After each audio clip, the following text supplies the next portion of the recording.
Hello ladies and gentlemen, MarauderEX here, back with more Let's Play Shining Force CD. We are on the extra video, the special video, since I'm not actually finishing this.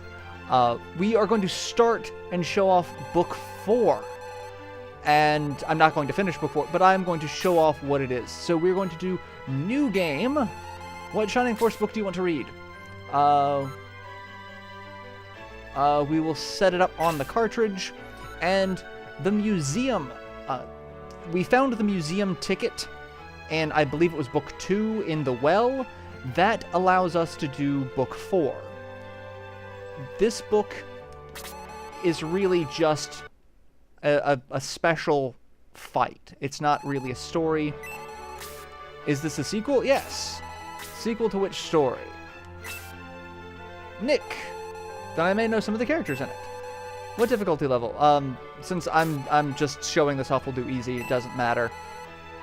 As usual. Okay, now let's enjoy the story together. Bonus chapter.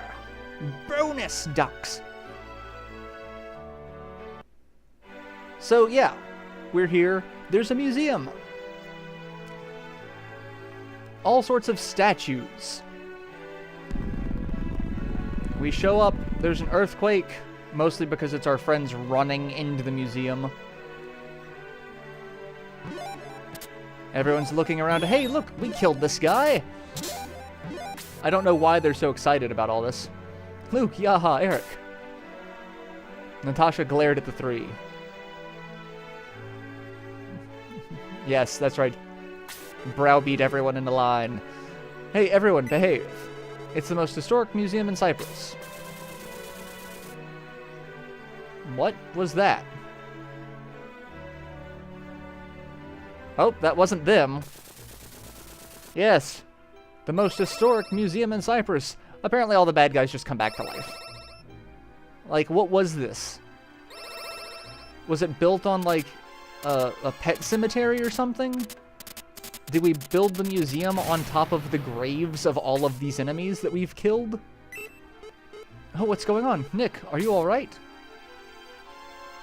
Alright, so this fight is a pain in the ass. We have to fight all of the major bosses from previous chapters. We have a set force. We don't get to choose who we use in this. We get Nick, who, you know, not terrible. We get Roos, who I haven't really been using, who gets a running ring. We get Shade, who's basically had what he had. Windy, I don't get it. We get Claude, Deanna. We get Claude and Deanna, who basically had what they had. Yeah, well, no, because I don't think Claude had a counter sword. So, like, everyone's got a counter sword. Natasha, who I have no desire to use at level 15. You know, not really all that great of spells. We've got Yaha with an Earth Axe and a Quick Ring. Eric with a Chrome Lance. Dawn with a Chrome Lance and a Power Ring. Luke's got a Giant Knuckle, 2 Healing Seeds. Sarah's got Mystery Staff, a White Ring, 2 Healing Seeds. So I don't know what data this pulls from, because I think it was the last actual save. So, yeah. And then the enemies we have. We have Dantum, who doesn't get a portrait. Barbara, who doesn't get a portrait. Fraybell, who doesn't get a portrait. None of these people get portraits. I guess because they're statues and not their real versions. Death Waldall. Solo. We've got Churao. Bazoo, who's got 2 healing rains. Kisarigi. Geppel. Evil Monster, Warderer, Bulldor,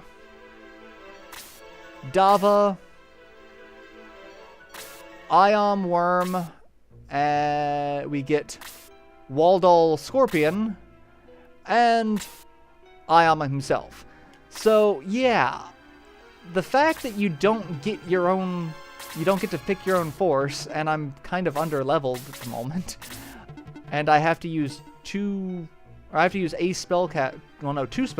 I've got Natasha and I've got Wendy that I don't want to use, because I don't like using casters in this, because magic doesn't seem to scale properly. So, yeah, this is the fight. I mean, some of my people are going to do fine. Others are going to do piss poor. And that's kind of the thing about it. Like, you don't really get to have much control over it.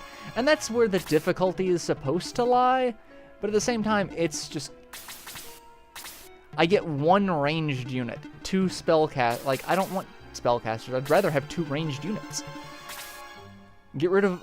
Like, really, I could stand to get rid of both of those for... Trade in one of them for Randolph, get rid of the other. Get rid of both spellcasters. Put in the other Birdman and the other... the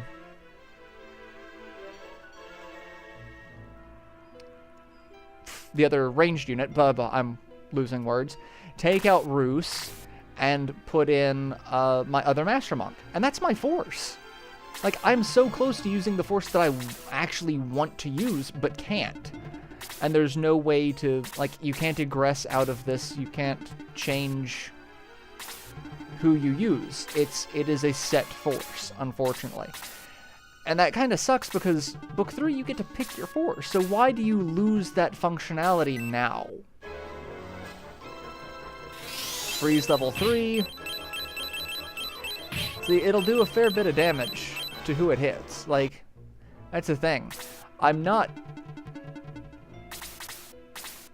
grossly over-leveled. I'm not grossly overpowered. Dawn's still doing decent damage with the weapon she's got, so I'm kind of happy about that. But... And then it's, you know, what's the AI of this group going to do? Like, Eric's level 15, going against Dantum. I shouldn't have that much trouble against Dantum, because Dantum... We fought Dantum a long time ago. Bolt level 2. And... yeah. So... And then everyone's going to kind of just wander off into weird positions. Why are you getting multiple...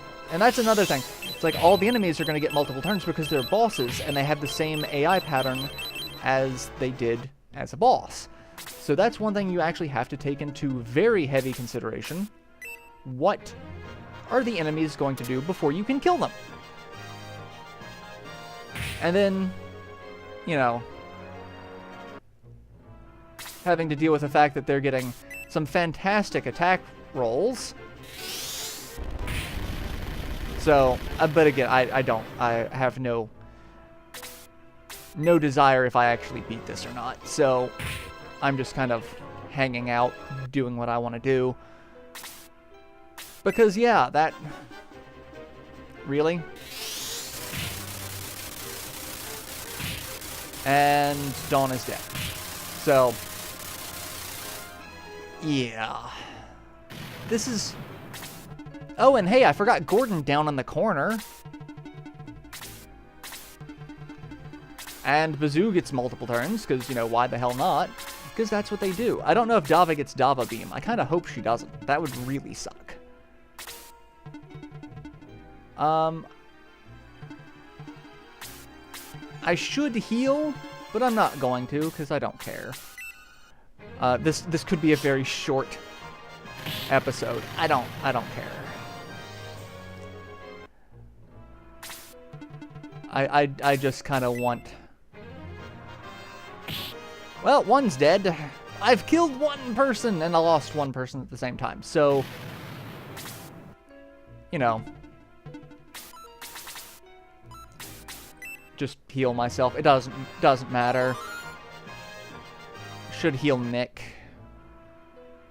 But, like, where the hell is Kisarigi going?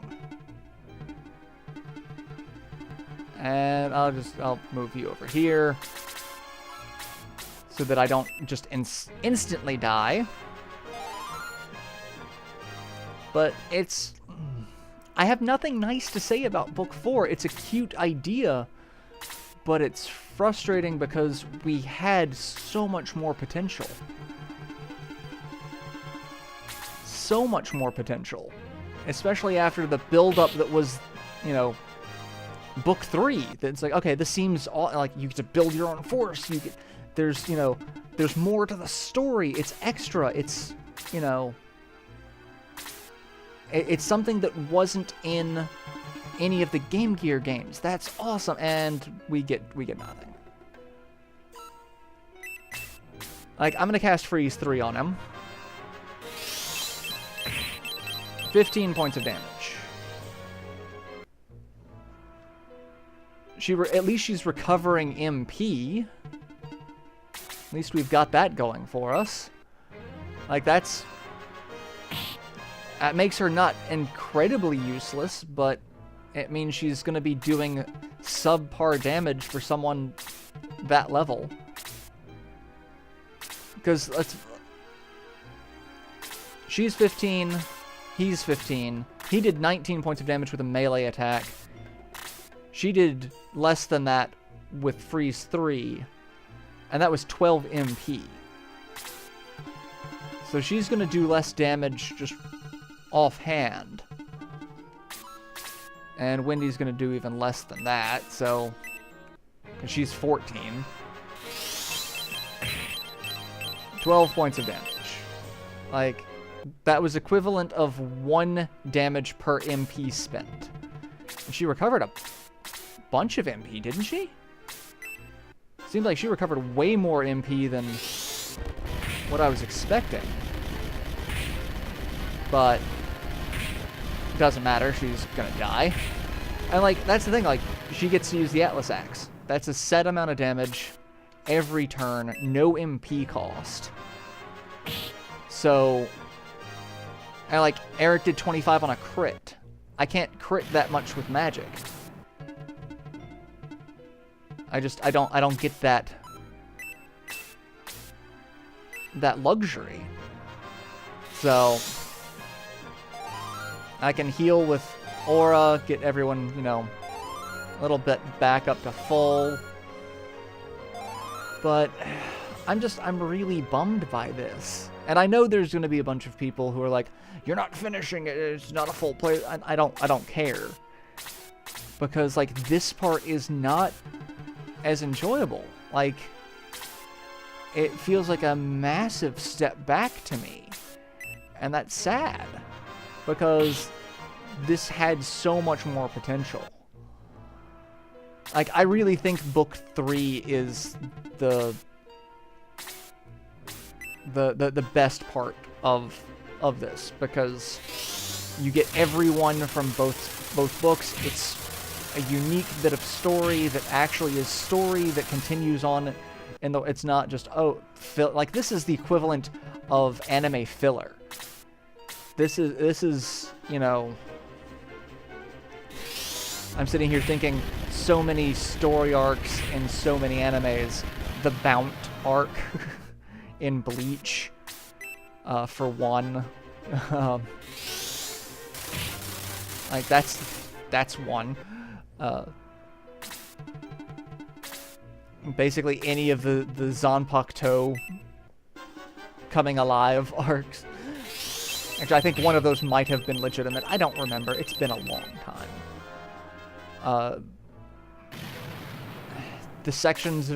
The episode of Dragon Ball Z where Goku and Piccolo get their driver's license.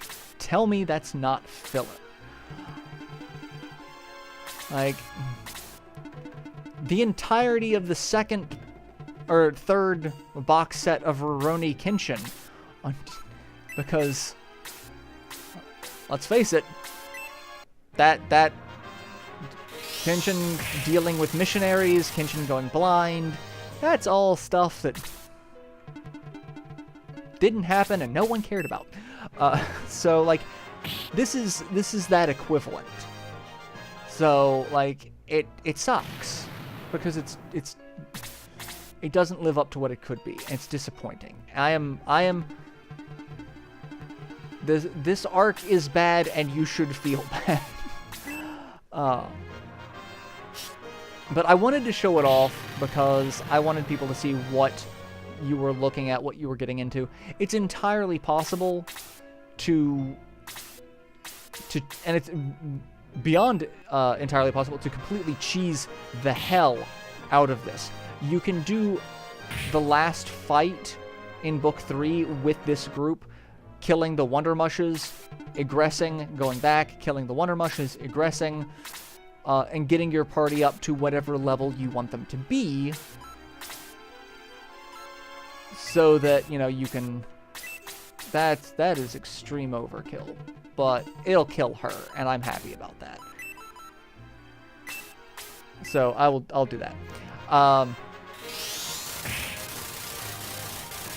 So you can level up and get this group.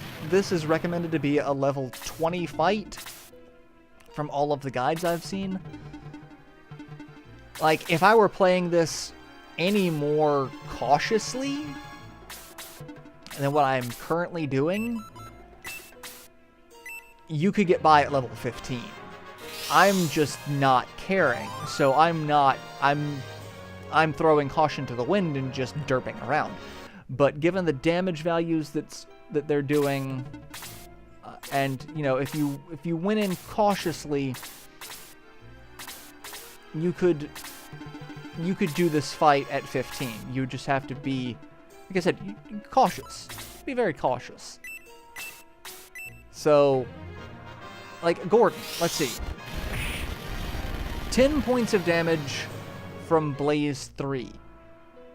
He's one of the lowest level people here. I should not be doing that little damage to him with a level 3 spell. Period. Just hands down. Shouldn't be happening. But it's what's happening. It is what it is. And so I've got to contend with it. And you're going to walk up and you're going to hit Wendy and probably kill her because... Oh no, heavy hit of 1 point of damage. At least your attack damage has... That's the way it's supposed to scale, so... Kind of okay with that. How much damage can Yaha do? 41 points of damage. That is why I don't like this fight. I am going to try to aggress and see what happens. Oh, it resets the fight. Do I get all of my items back too? Does it just reset the fight the way it's supposed to be? Because I know I used a couple of healing items. Nope, I don't get my healing items back. Because I don't have one on Nick. Oh, that's dick. You don't even get your items back for resetting. It should just reset the entire fight. Oh, that sucks. All right, so yeah, that's where I'm going to end this. You've seen the fight. You see what you've got to deal with. You see where the AI kind of puts everyone. So you can go in cautiously and do well in this fight at a lower level. You can level up to 20 as the guides recommend and have an easier time of it. But I don't see any enjoyment. There's no story bit for it. It's not. It doesn't add anything to the story. At least seeing Prince Nick's coronation added something to it. So, This is where I will end Shining Force CD. It has been a fantastic project. I've had a lot of fun doing this. I'm glad you all have enjoyed this as much as I have enjoyed making it. I love the Shining series, but part of me is kind of glad to be done. There is another Game Gear game that I could do. I'm debating on it because Game Gear music can be really grating. It's not as much fun to watch, but it is a fan translation that does have more direct links between Shining Force 1 and 2. We get to see several characters like Odd Eye make an appearance before he becomes a villain. There's a lot that we get to see that connects the two stories, but again, the Game Gear music, the Game Gear graphics also, it's a little jarring. If there's a lot of demand for it, I will do it, but I also know that there's going to be a lot of people that are going to look at it and it's like, oh my god, please stop playing this. The sound is making my ears bleed. It takes a certain level of appreciation for Game Gear music that I know a lot of people don't have. So I'm debating that, but as it is, this is the last tactical Shining game in the series that I've yet to do, except for the fan translation of the Game Gear game. So, like I said, I'm really, like, this is kind of the end of an era. I've done them all, and I'm really excited about it. We've got to see the story for them. I didn't do the original Shining Force 1, but I did the remake. I might go back and do the original, but it's the same story, so it's not a super big deal either way. I know some people want to see me play it just to see me play it, but I don't know. This was where I was aiming to end the series, definitely, with the possibility to revisit, other titles that I hadn't done in the future. So I really hope you've enjoyed all of my Shining content. I will be doing more tactical games. I will be doing more LPs in the this is not the end of me at Let's Playing. I don't want that to be a thing. But yeah, I hope you've enjoyed Shining Force CD. I've got more stuff on the way, so stay tuned. I hope you enjoy it as much as this, if not more so. And see you in the next project. So till then, later everyone.